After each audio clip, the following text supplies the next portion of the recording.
This video is titled Newborn Assessment for Nursing Students. We will begin by systematically performing a physical assessment from head to toe. The assessment should be performed the same way every time. This is to encourage the student to develop their observation and assessment skills.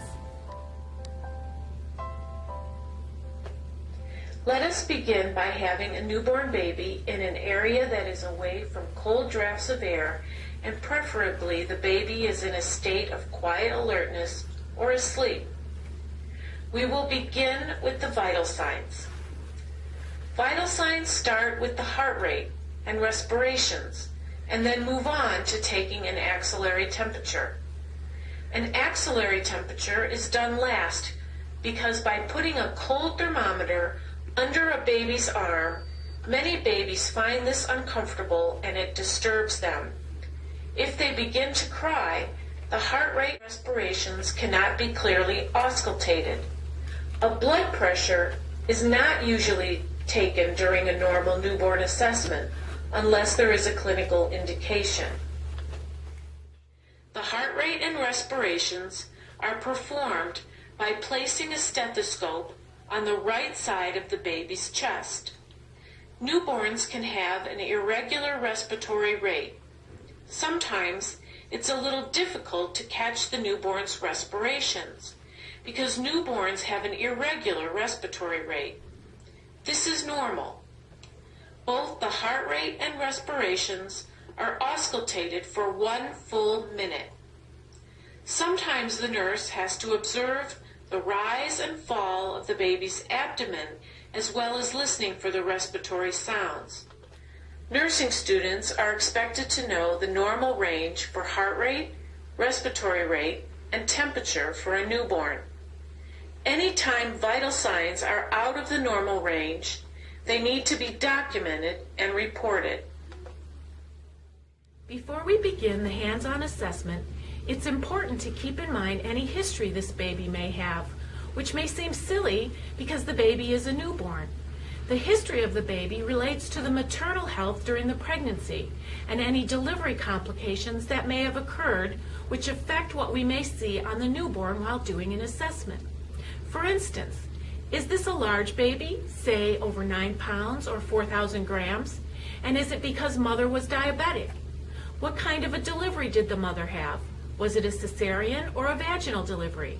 Were there complications with the delivery, such as blood loss, or was it an assisted delivery with either a vacuum or a forceps? Keep in mind there may have been an infection, and the newborn may be exhibiting the signs of infection, displaying changes in their vital signs or skin coloring. Once the vital signs have been performed, the baby can be partially undressed. The assessment can be done from head to toe. However, because newborns chill easily, it is important to keep the baby partially dressed. Outer clothing such as a t-shirt and hat can be removed, but keep the baby covered on the lower half with a blanket from the waist down. Look at the baby to get a general overall impression. Look at the skin, the general body symmetry, the activity level of the baby, muscle tone, and movement. What is the skin color? The skin may have some signs of jaundice. Compress the nose and chest to check the skin as it blanches.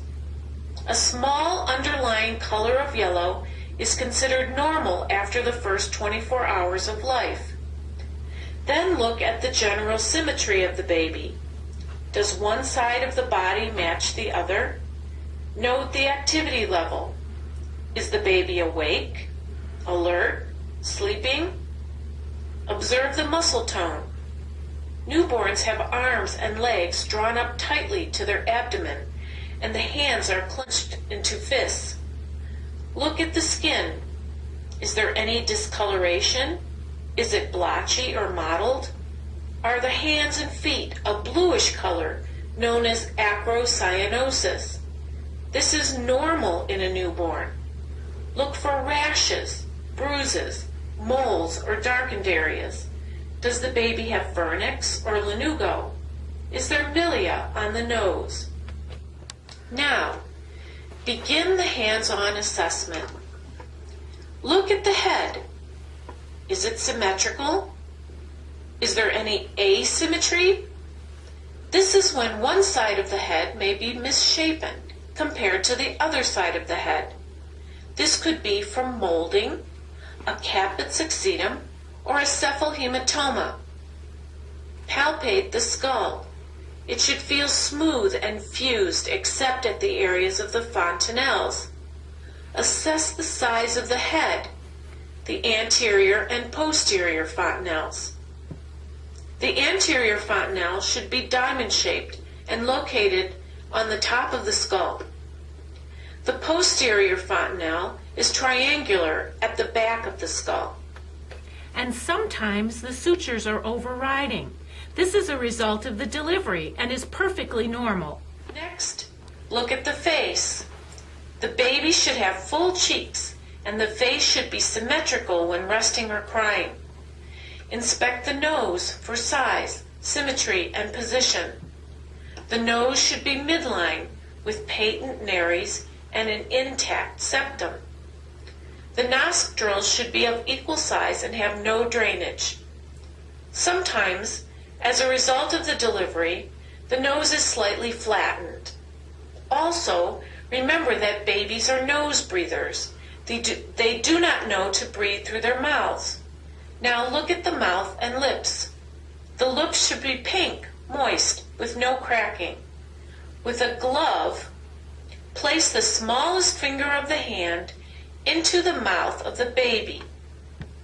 This should elicit the sucking reflex. With the pad of the finger up against the roof of the baby's mouth, palpate the hard and soft palate and the inside of the mouth. Remove the finger to look at the mucous membranes. They should be pink and moist. Next, inspect the eyes. This includes the eyelids, lashes, conjunctiva, the sclera, the iris, and the pupils. Check the eyes for color, size, and movement. There may be some edema or swelling on the eyelids as a result of the delivery. Move your hand across the baby's field of vision. The baby should follow your hand with their eyes.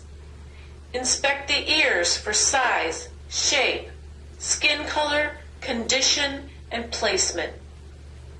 The ears should be soft and pliable and recoil quickly and easily when folded and released. The ears should be aligned with the outer canthus of the eyes if an imaginary line was drawn from the outer corner of the eye to the ear. Check for hearing. If the baby startles to a loud sound, the baby can probably hear. Most states now require a hearing screen before the babies are discharged. Then move on to inspect the neck. The baby should be able to move their head and support the head. A newborn neck is very short and almost looks non-existent. Then move down to the chest and inspect the clavicles. They should be straight and intact with no ridges felt upon palpation. Check the chest for size, shape, and symmetry. The chest should be round and smaller than the head circumference. The xiphoid is usually prominent in a newborn. Breast tissue should be palpable, and occasionally the breast may seem engorged or swollen. Newborns have a barrel-shaped chest that is equal in size from the anterior to the posterior. Auscultate the lungs for bilateral breath sounds. When this part of the upper body is undressed, take a look at the arms. Inspect the appearance for shape, color, and movement. Look at the hands for shape, number of fingers, and palmar creases. The baby should have complete range of motion. Watch the baby as they move the arms spontaneously. Feel for the brachial pulse in both arms simultaneously. They should be even and regular. Check for the palmar grasp reflex by placing a finger into the newborn's palm. The baby should grasp the finger. The Moro or startle reflex can be checked by grasping both arms and hands, pulling up gently on the baby, and then releasing both arms at the same time. The baby should have a startle reflex where the arms flay out from the body, then come together to the middle of the chest. Lastly, while we're still on the abdomen and upper part of the body, grasp both arms or hands and slowly and gently pull the baby off the mattress. The baby should have the strength to keep their head level with their body. Now, cover the baby's upper part and move on down to the lower abdomen and lower extremities, eventually moving to the back. After uncovering the baby, loosen the diaper, but leaving it on because the baby may urinate during the rest of the assessment. Stop and observe the lower abdomen and extremities. Inspect the abdomen for shape and movement. Most newborns have a protuberant abdomen, but it should not be distended. The abdomen should move in synchrony with the respirations because newborns are abdominal breathers. Auscultate bowel sounds in all 4 quadrants, just as on an adult. Gently palpate the abdomen for any masses or tenderness. The way to assess for tenderness would be to observe whether the baby pulls away or grimaces. Inspect the umbilical cord area for signs of bleeding or infection. Most likely the baby has a cord clamp on and the cord is starting to dry. The drying cord feels hard like a fingernail. Inspect the male or female genitalia. In a male, inspect the scrotum for size, symmetry, presence of rugae, and the location of the testes. The testes should be descended into the scrotum. Female genitalia will be engorged or swollen from the maternal hormones of pregnancy. Sometimes there is a vaginal discharge that is mucousy with a tinge of blood. This is called pseudomenses or pseudomenstruation. Again, this is the result of the hormones of pregnancy. This is considered normal for a female in the newborn period and requires no treatment. Inspect the anus in both the male and the female. If there has been a bowel movement, such as the meconium stool, this indicates that the anus is patent. Also, observe whether the diaper has been wet. Replace the diaper and continue the assessment. Assess the lower extremities, the legs and feet. They should move freely and spontaneously. The legs should be of equal length and symmetrical.